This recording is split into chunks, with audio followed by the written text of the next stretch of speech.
Hello guys, কি অবস্থা? কেমন আছেন সবাই? আশা করি সবাই ভালো আছেন। আজকে আমরা এমন একটি ভিডিও বানাতে যাচ্ছি বাংলাদেশের কোনো স্কেটিং রাইডারে করেনি।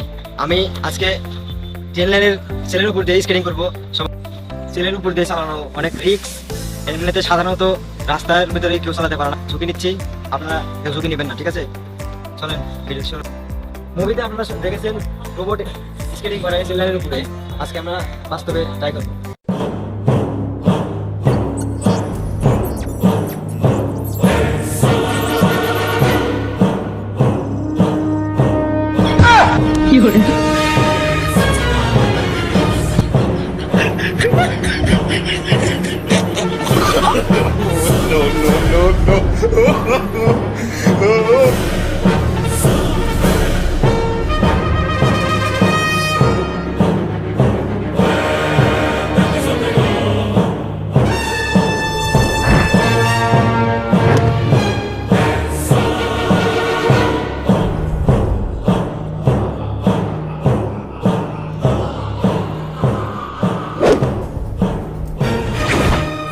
কি